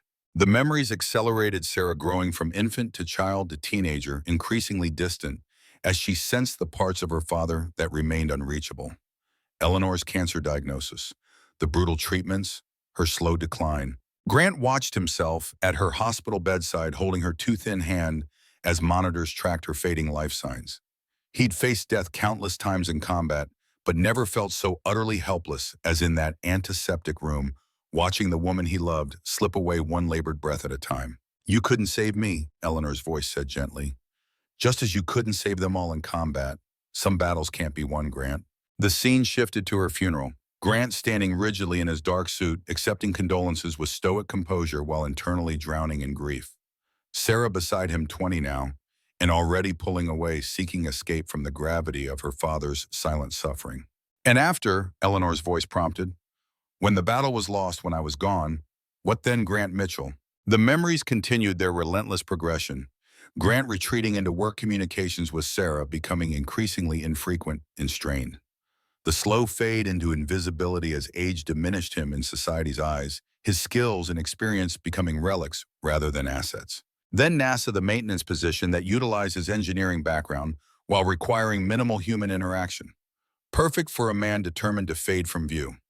Days blending into years, purpose narrowed to the reliable functioning of machines that didn't need emotional connection. Until the aliens came, Grant murmured as the sequence reached his first encounter with Seraphina in the selection crystal. Until you were needed again, Eleanor corrected.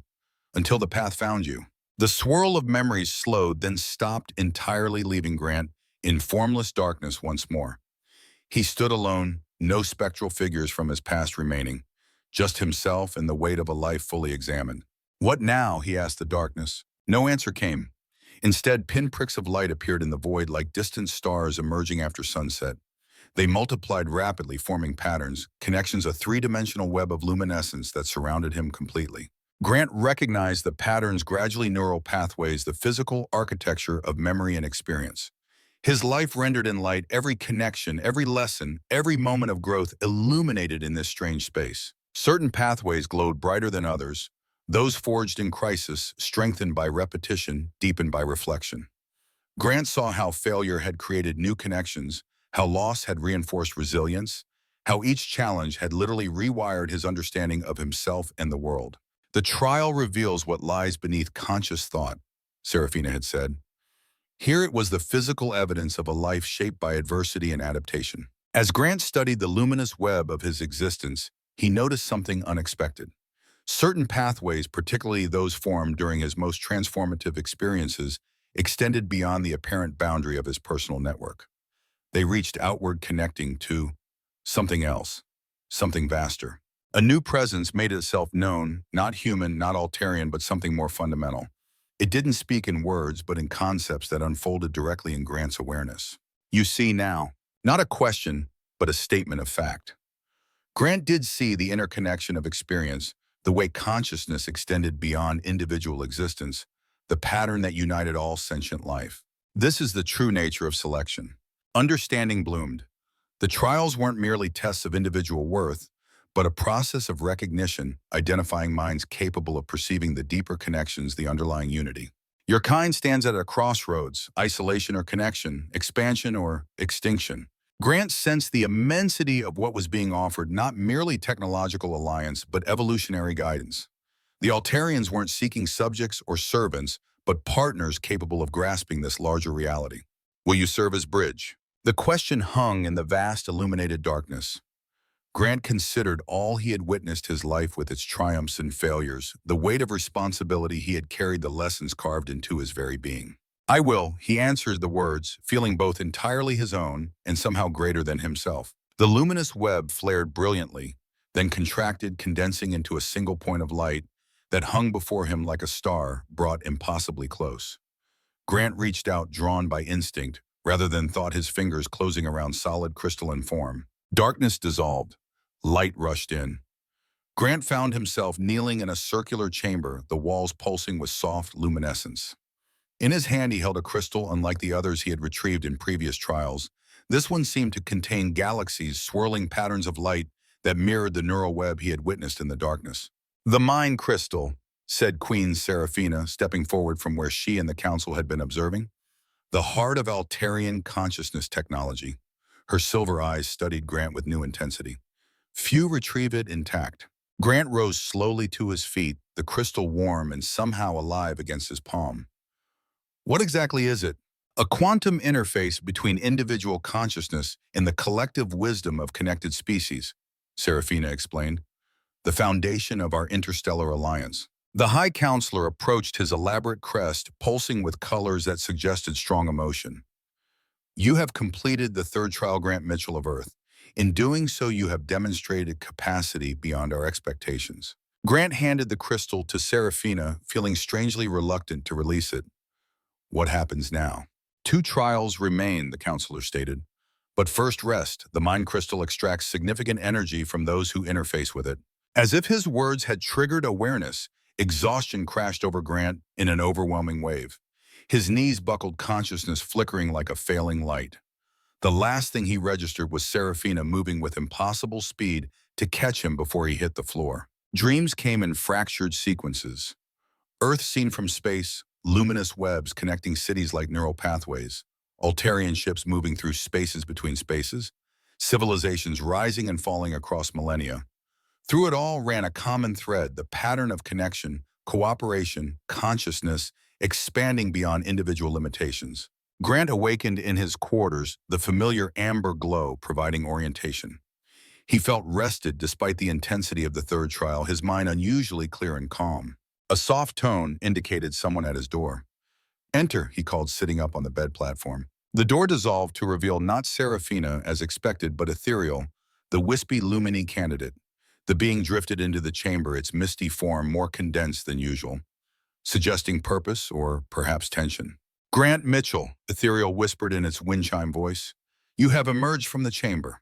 "Apparently so," Grant replied, noting something different in the being's manner. "Is something wrong?" Ethereal's form rippled, the Lumini equivalent of agitation. "The final trials approach. Pyron conspires." "Conspires how?" Grant asked, instantly alert. "He and certain council members believe a human successor threatens established power structures." Ethereal drifted closer. "They seek to ensure your failure through intervention." "You mean cheating?" Grant translated bluntly. A ripple of agreement. "The Lumini honor our debts. You aided Spark. You assisted me in the Forge. We return this kindness with warning." "I appreciate that," Grant said sincerely. "What exactly should I expect?" "The fourth trial, the Void Passage, tests navigation through quantum instabilities. Pyron has arranged for your vessel to receive deficient protection." Grant nodded slowly, absorbing this information. "And you're telling me this why? Aren't we competitors?" Ethereal's misty form condensed further, almost solidifying. "The selection is not merely competition, but revelation of character. Your actions in previous trials revealed one worthy of respect." The being drifted toward the door, then paused. "The vessel preparation begins in the secondary launch bay. Inspection might prove educational." With that cryptic suggestion, Ethereal departed the door, reforming behind it. Grant considered his options. If Ethereal's warning was accurate, he faced deliberate sabotage. Reporting this to Serafina might address the immediate threat, but would mark him as vulnerable, dependent on protection. Not the message he wanted to send. Better to handle this directly. The secondary launch bay proved easy to locate. Grant's status as a trial candidate granted him access to most areas within the Altarian complex. He found the bay filled with activity technicians preparing what appeared to be 4 sleek vessels for the upcoming trial. Each craft resembled a crystalline arrowhead approximately 20 feet long, their surfaces flowing with the same liquid glass appearance, characteristic of Altarian technology. 4 distinct colors marked the vessels: fiery red, metallic silver, misty blue, and earthen brown, presumably designated for each candidate. Grant approached casually, his presence drawing curious glances, but no interference. He circled the brown vessel, clearly intended for him, studying its construction with an engineer's practiced eye. The sabotage, once he knew to look for it, was subtle but unmistakable. The vessel's quantum shielding matrix, visible as a faint honeycomb pattern beneath the crystalline surface, showed microscopic imperfections near the forward section. During normal operation, these flaws would be insignificant. Under the stress of quantum instabilities in the void passage, they would cascade into catastrophic failure. Clever. The sabotage would appear as mechanical failure rather than deliberate interference. Grant continued his inspection, careful not to draw attention to the specific areas he examined. When a technician approached, he asked general questions about the vessel's operation, using the conversation to mask his real purpose, memorizing the shield matrix configuration. 20 minutes of careful observation gave him what he needed. The pattern was complex but followed Altarian design principles he'd begun to recognize after days on their world. With the right tools, he might be able to address the flaws himself. But where to find such tools? As if in answer to his unspoken question, a small scampering form darted between the vessels. Spark, the Lumini youngling he'd aided in the first trial. The small alien moved with surprising stealth, avoiding the notice of the technicians as it approached Grant's position. Spark's injury had healed completely, Grant noted with satisfaction. The small being trilled softly in greeting, then extended a thin appendage, holding what appeared to be a crystalline tool of some kind. "What's this?" Grant asked quietly, accepting the device. Spark trilled again, the sound meaningless to human ears, but its intention seemed clear. The small alien gestured toward the flawed sections of the vessel, then to the tool, then made a repairing motion. "A shield recalibrator," Grant guessed. Spark trilled affirmatively. Grant examined the device, quickly discerning its operation through the transparent casing. Altarian technology, for all its advancement, followed logical principles.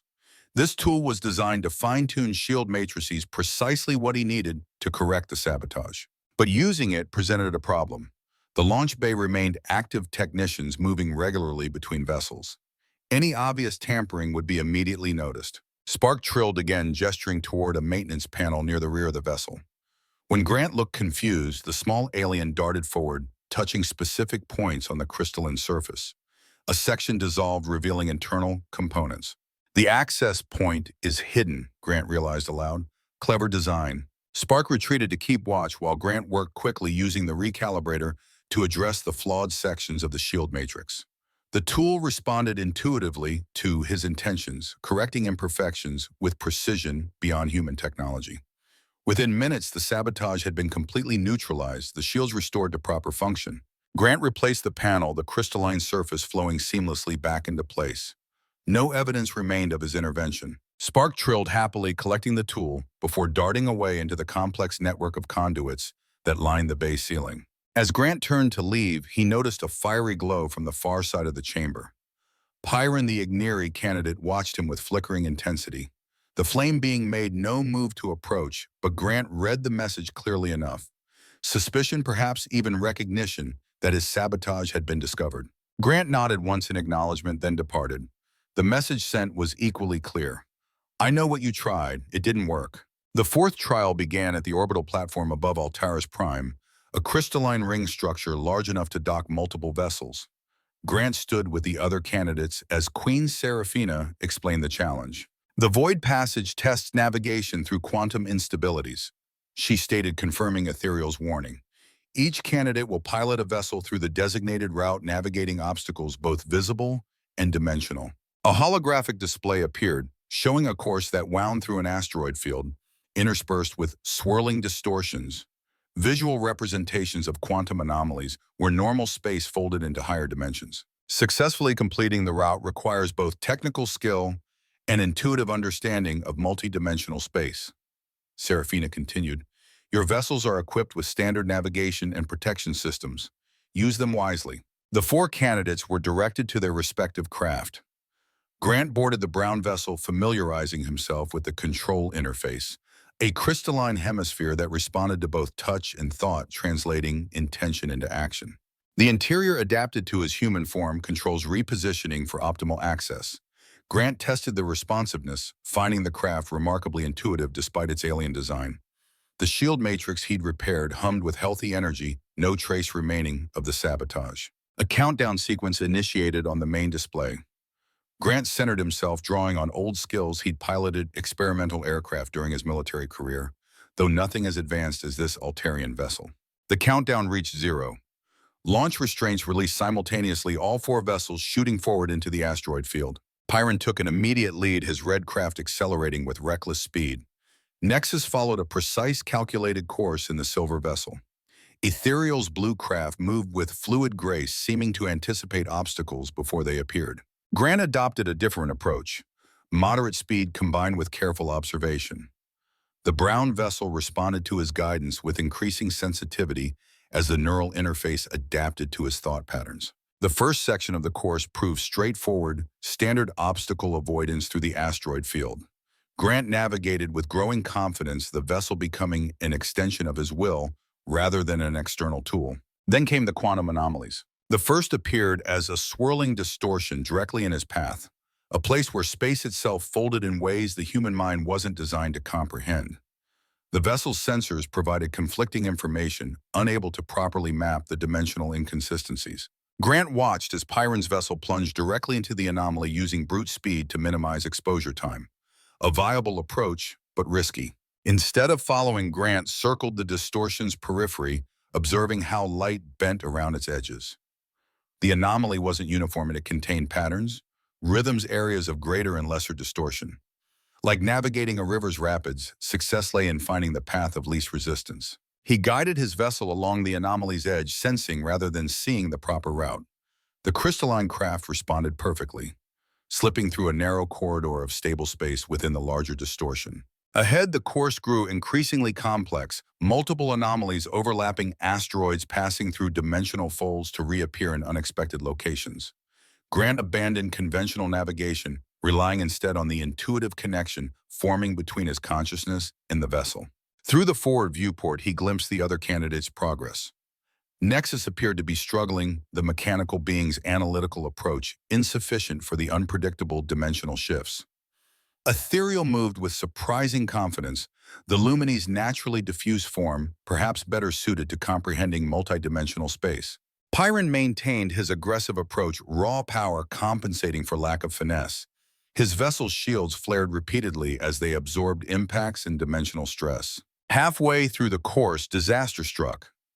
A particularly complex overlapping of anomalies created a cascade effect, generating what the vessel's systems identified as a dimensional shear, a place where different realities ground against each other like tectonic plates. Pyron's vessel, traveling at maximum velocity, couldn't adjust in time. The red craft hit the shear at an unfortunate angle, its shields flaring brilliantly before failing altogether. The vessel spun out of control systems, overloading. Without conscious thought, Grant altered course, diverting toward the stricken craft despite the risk to his own vessel. The brown craft responded instantly, accelerating toward Pyron's position. "What are you doing, human?" came Pyron's voice over the communication system, his usual arrogance replaced by genuine confusion. "Trying to help," Grant replied tersely, maneuvering alongside the damaged vessel. "Your shields are gone, and your stabilizers are failing. Why would you assist a competitor? One who has not been aligned with your interests?" Grant's hands moved across the control interface, extending his own vessel's shield perimeter to encompass Pyron's craft. "Where I come from, we don't leave people in trouble, even rivals." With careful precision, he guided both vessels through the remaining anomalies. The brown craft's shields, the very ones Pyron had attempted to sabotage, now protecting them both. The Igneri's confusion was palpable, his flame form flickering with uncertainty visible through the viewport. They crossed the finish line together, the last to complete the course. Nexus had arrived first, followed closely by Ethereal. By conventional metrics, Grant had failed the trial. As they docked at the completion platform, Seraphina and the Council waited with unreadable expressions. Grant exited his vessel, tired but satisfied with his choice. Pyron emerged from his damaged craft, flame body diminished from the ordeal. He approached Grant with unusual hesitancy. "Your vessel's shields," the Igneri said quietly. "They were repaired." "Yes," Grant confirmed simply. "You knew of the modification?" "I did. Yet you still assisted when failure threatened." Grant studied the flame being carefully. "The trials aren't just about winning. They're about character, about who we choose to be in crisis." Pyron's flame shifted through colors Grant hadn't seen before, complex patterns that might have indicated confusion, reassessment, or even shame. The High Counselor approached, drawing their attention. "An unexpected conclusion to the fourth trial," he observed. "Grant Mitchell of Earth, you diverted from optimal course to assist a competitor, knowing it would cost your placement." "I did," Grant acknowledged. "Fascinating choice." The counselor turned to Seraphina. "The final trial awaits, but first assessment." The 4 candidates were directed to a chamber within the orbital platform, where council members conducted detailed analyses of their performance across all trials. Grant sat through medical scans and cognitive evaluations, answering questions about his experience and decisions.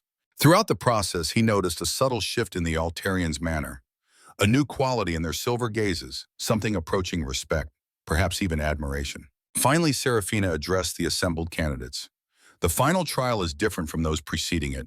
It tests not individual capability, but collective function, how effectively you operate, not as competitors, but as a unified team." This announcement drew surprised reactions from all candidates. Pyron's flame flickered with confusion. Nexus's mechanical form shifted in recalculation, and Ethereal's misty substance rippled with what might have been curiosity.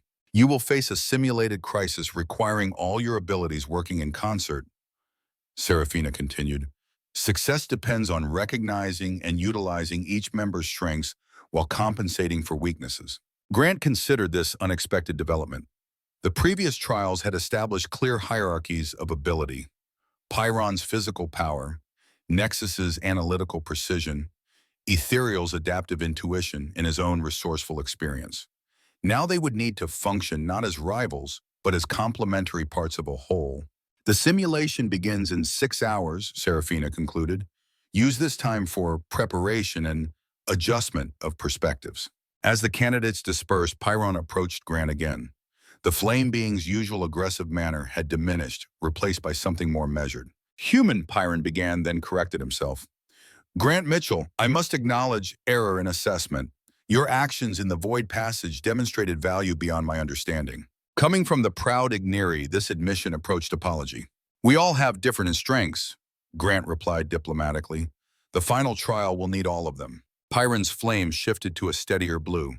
Indeed, perhaps consultation before the simulation would be beneficial. Grant nodded, recognizing the significance of this overture. I think that's an excellent idea. The final trial unfolded aboard a massive simulation chamber designed to replicate a space station in crisis. The scenario cascading systems failures threatening both the station and a nearby inhabited planet. The 4 candidates, now designated as a response team, had limited time to prevent catastrophe. What began awkwardly soon developed into effective coordination. Pyron handled power systems, his flame nature immune to radiation leaks and able to directly interface with energy conduits. Nexus processed vast amounts of data, identifying failure points and calculating optimal interventions. Ethereal navigated hazardous areas, its diffuse form accessing spaces others couldn't reach. Grant found himself naturally assuming a leadership role not through assertion, but through coordination. His decades of emergency management experience provided the framework that united their disparate abilities into coherent action. Nexus prioritized life support over communications, he directed at one critical juncture. Pyron, we need emergency power to the containment field. Ethereal, can you reach the auxiliary controls through that conduit? The others responded to his guidance without hesitation, their individual strengths amplified by clear direction and common purpose. What had begun as a competition transformed into something else entirely, a demonstration of what different species could achieve through cooperation. As the simulation concluded successfully, Grant realized that not the individual trials represented the true purpose of the selection. Not finding the strongest single candidate, but identifying those capable of transcending individual limitations through mutual support. The lesson wasn't subtle, especially given Earth's fractured political landscape and humanity's historical struggles with cooperation. The message to his species was clear. Evolution required collaboration, not merely competition. The selection ceremony took place in the Grand Council chamber, now filled with representatives from all 7 aligned worlds. Grant stood with the other candidates before Queen Serafina and the High Council, awaiting their decision. The selection process is complete, announced the High Counselor. All candidates have demonstrated remarkable qualities through the 5 trials. Murmurs passed through the assembled representatives, many casting curious glances at Grant, the first human to complete the full selection.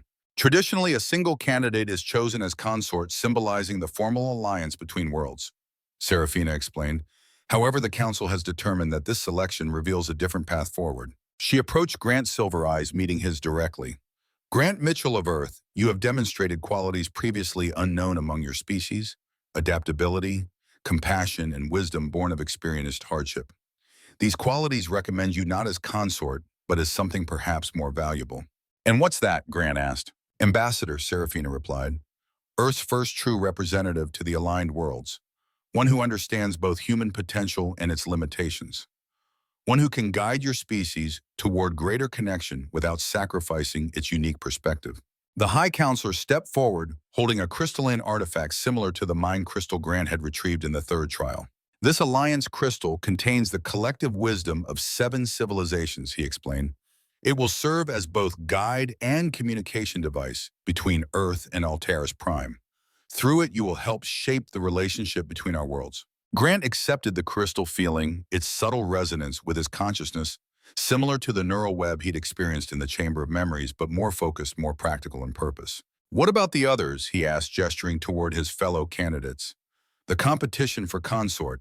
Serafina's expression held something like amusement. The selection process itself has evolved, Grant Mitchell.